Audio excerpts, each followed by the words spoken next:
देश के प्रधानमंत्री जी को कुछ बोलने जैसा बचा नहीं है, क्योंकि बोला उन लोगों को जाता है जो लोग बात को सुने। वो सुनते हैं बिजनेसमैनों की, सुनते हैं अंबानी साहब की, वो सुनते हैं अडानी साहब की कि अंबानी और अडानी क्या कह रहे हैं। तो आपको एक बात बता दूं कि भारत एक पहला ऐसा देश है जिसके पास अपनी खुद की अलायंस नहीं बची है। एयर इंडिया भी नहीं बचा हमारे पास में। हाँ, क्योंकि पैसा इनके बाप का नहीं है ना, पैसा इनके बाप का नहीं है, तो इनको देने में क्या दिक्कत है। हमारे देश की सरकार की औकात नहीं है। मैं आपको बता दूं, इनको अल्लाह अकबर से दिक्कत होती है, लेकिन दामाद जो है मुस्लिम पकड़ के लेके आते हैं। बहुत हुई महंगाई की बार, अब की बार माफ कर दे यार। नमस्कार, मैं हूं निकुल तिवारी और आप देख रहे हैं लाइव सीरीज। हमारे साथ मोहित शर्मा हैं और जितने भी यंगस्टर्स हैं वो इनको ज़रूर जानते होंगे, क्योंकि बीते हुए महीनों में ये सबसे ज़्यादा वायरल हुए थे जी। तो आप तेज प्रताप यादव की पार्टी ज्वाइन कर लिए हैं, लेकिन मैं पार्टी नहीं है जी। ये एक नॉन पॉलिटिकल संगठन है और नॉन पॉलिटिकल एनजीओ में एक सामाजिक कार्यकर्ता के तौर पे हम किसी भी एनजीओ में फाउंडेशंस में जुड़ते हैं और बहुत सारे फाउंडेशंस में मैं जुड़ा भी हूँ जी। तो तेज प्रताप यादव ही की पार्टी क्यों? पार्टी नहीं बोलेंगे, लेकिन एक मैंने आपको बताया तो बहुत सारे मैं फाउंडेशन से जुड़ा हूँ, बहुत सारे एनजीओ से जुड़ा हूँ।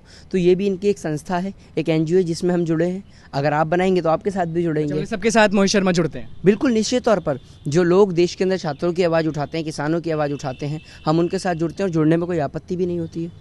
तो तेज प्रताप यादव के साथ मिलकर आप आवाज़ उठाएंगे, स्टूडेंट हो, किसान हो, और मोदी योगी के खिलाफ जाएंगे? बिल्कुल, निश्चित तौर पर। वो तो जाते ही आते हैं हमेशा से। बिल्कुल। तो क्या बोलेंगे ये ज्वाइन करने के बाद मोदी और योगी को? देखिए, देश के प्रधानमंत्री जी को कुछ बोलने जैसा बचा नहीं है, क्योंकि बोला उन लोगों को जाता है जो लोग बात को सुने। वो बात नहीं सुनते मोदी। अगर वो बात सुनते तो मेरे ख्याल से यहाँ किसान सड़क पे बैठा हुआ है। प्रधानमंत्री जी ना वहाँ बंगाल में कैंपेनिंग करने के लिए जाते, ना बंगाल से बांग्लादेश पहुँचते, और बांग्लादेश के बाद वापस दिल्ली आने के बाद दोबारा अमेरिका नहीं जाते। 10 महीने किसान को सड़क पे बैठे हुए हो गए हैं। हमारे प्रधानमंत्री जी हमारी नहीं सुनते, वो सुनते बिजनेसमैनों की, सुनते हैं अंबानी साहब की, वो सुनते हैं अडानी साहब की कि अंबानी और अडानी क्या कह रहे हैं। और मुस्कुराइए, आप मोदी और योगी जी की बहुत तारीफ करते हैं। तो आपको एक बात बता दूं कि भारत एक पहला ऐसा देश है जिसके पास अपनी खुद की अलायंस नहीं बची है। एयर इंडिया भी नहीं बचा हमारे पास में। तो इन्होंने कोई चीज़ नहीं छोड़ी जिसका प्राइवेट कहना है कि सब लोग तारीफ करते हैं मोदी का। निश्चित तौर पर सब लोग नहीं करते हैं। जो भारतीय जनता पार्टी के चाटुकार हैं या फिर जिन्हों के घर में भारतीय जनता पार्टी का पट्टा डाला हुआ है, बस वही लोग। अंधभक्त? बिल्कुल, अंधभक्त तो वो लोग हैं जिन लोगों को भारत देश की तरक्की से, भारत देश की उन्नति से, भारत देश की अनेकता, एकता और अखंडता से तकलीफ होती है, चोट पहुंचती है।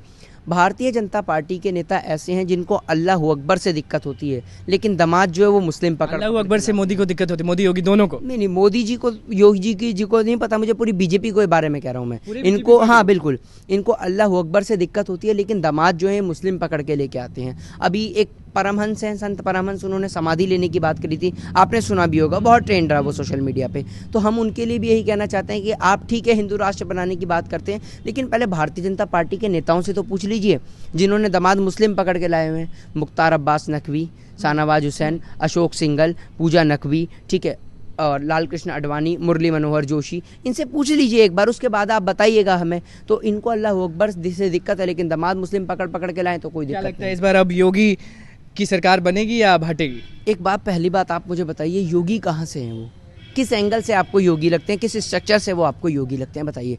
आपके और हमारे जैसा जीवन व्यतीत करते हैं, और आप और हम जीवन व्यतीत करते हैं, वैसा ही वो लोग खाना खाते हैं।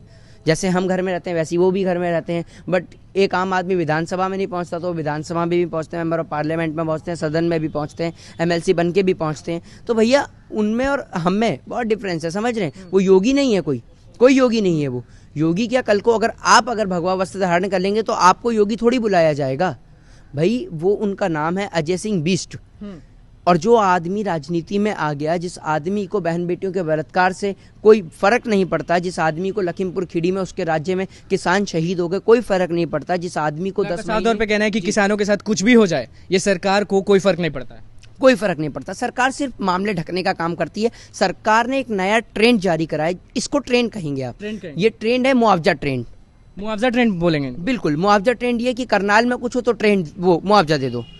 लखीमपुर खीरी कुछ भी हो जाए पैसा दे दो। हाँ, बस पैसा दे दो। मतलब जान इतनी सस्ती हो गई कि पैसा दे के सारे मामले को रफा दफा कर दो। ये सरकार की पुरानी नीति रही है। और ये आपको मैं बता दूं, गोरखपुर के अंदर अभी मनीष गुप्ता वाला आपने कांड सुना होगा कि किस तरीके से होटल में घुस के पुलिस वालों ने एक व्यक्ति की हत्या कर दी, ठीक है ना। तो उसमें भी मुआवजा दे के मामले को शांत कर दिया गया। यही कहना है कि कुछ भी हो जाए ये सरकार बस पैसा देना जानती है, पैसा लेना जानती है। हाँ, क्योंकि पैसा इनके बाप का नहीं है ना।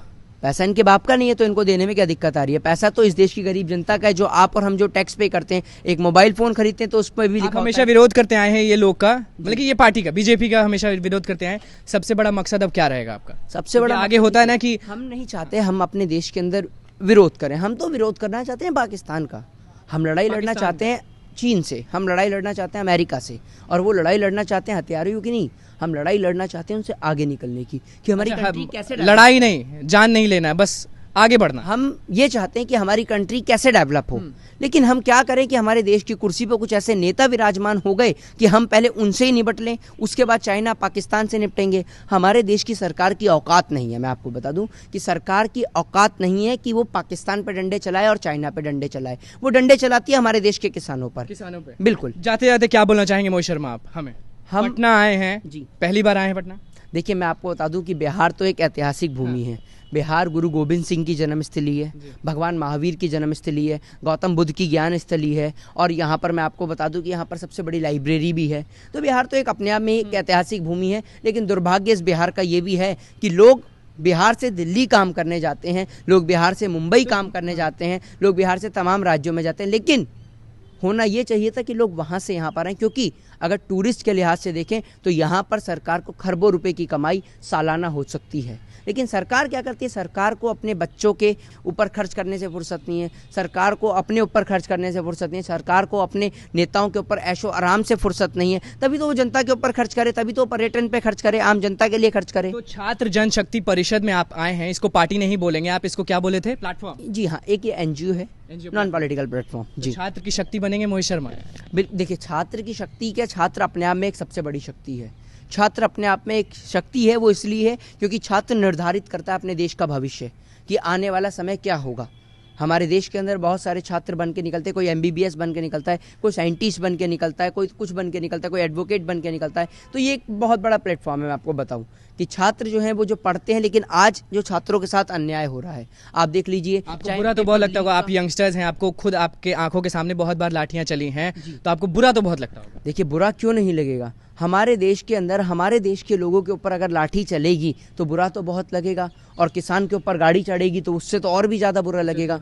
तो भाई, ये तो ऐसी सरकार है जो किसी को भी नहीं छोड़ती है। तो ऐसी सरकार से, तो जैसे कहते हैं ना कि बहुत हुई महंगाई की बार, अब की बार मोदी सरकार, तो इसमें मैं कहूँगा कि बहुत हुई महंगाई की बार, चलिए अब की बार मोदी सर, कहूँगा बहुत हुई महंगाई की बार, अब की बार माफ़ कर दे यार, छोड़ दे बस हमें। बिल्कुल माफ कर दे यार। चलिए, तो हमारे साथ मोहित शर्मा थे जो कि बहुत ज्यादा वायरल हुए थे, और क्या कुछ नहीं कहा मोदी, योगी और सबको, और छात्र जनशक्ति परिषद को ज्वाइन किए हैं और क्या कुछ कहे हैं वो भी आपने सुन लिया। तो बस लाइव सिटीज के साथ बने रहे, हमारे चैनल को सब्सक्राइब करें, फेसबुक पेज को लाइक करें। धन्यवाद।